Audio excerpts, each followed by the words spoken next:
Happy Sunday, everyone. This is Julie HR, and today I'm super excited to announce the Manager's Playbook Workbook template I just created.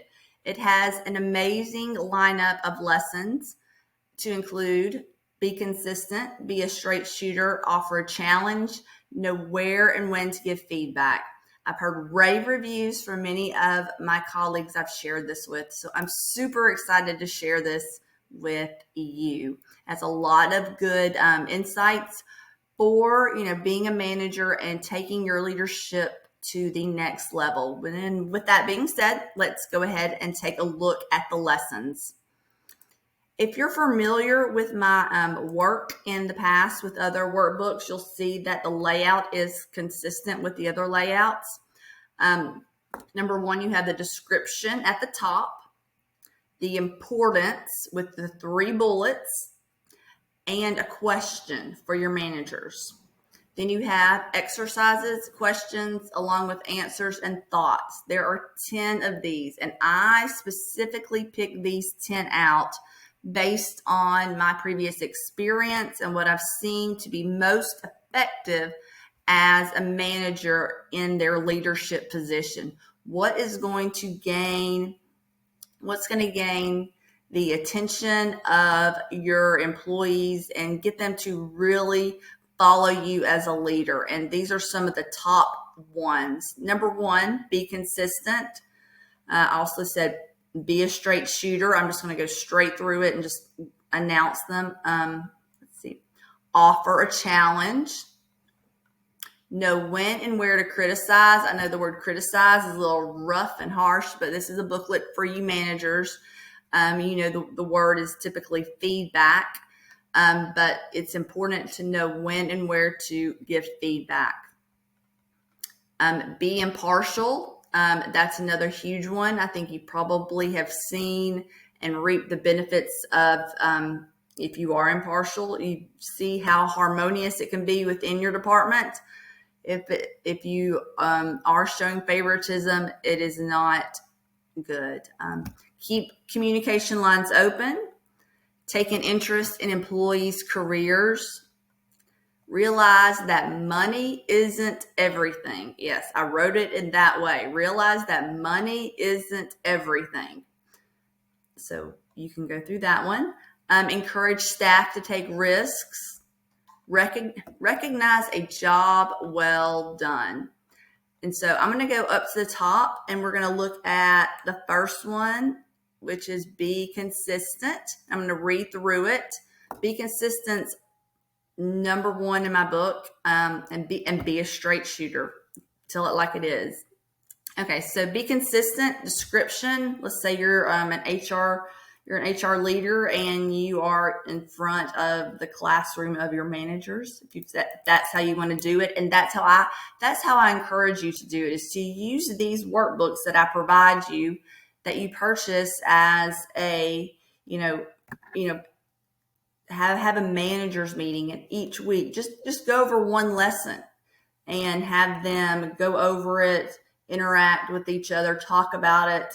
So the first one is be consistent. Consistency in leadership is key to maintaining a stable and predictable work environment.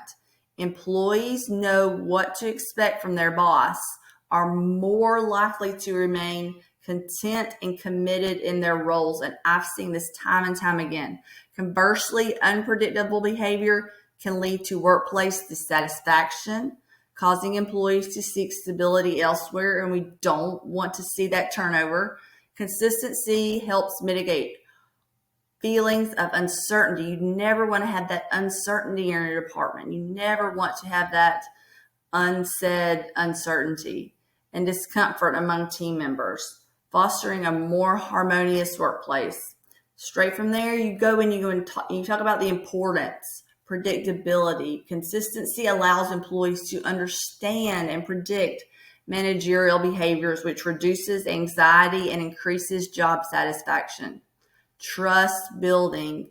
Being consistent in your actions as a leader and decisions builds trust with your team and so much respect, as they see you as reliable and dependable. Performance enhancement.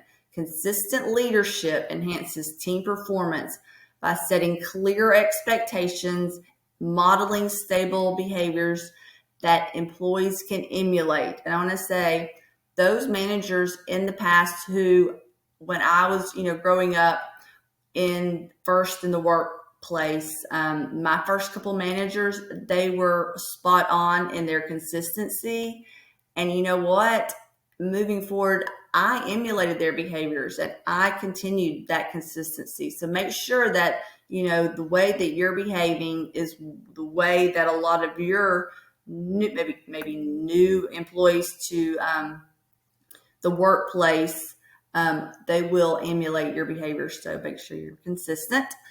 Going on down here, you'll see the exercises and questions. On this first one is a self-assessment in which you look at yourself from, you look at your last week and you say, hey, were there any inconsistencies in, any of my management skills or decisions? What triggered those? Because you want to halt those in their tracks, because they will impact your team. And then another thing on here, I put, feedback solicitation.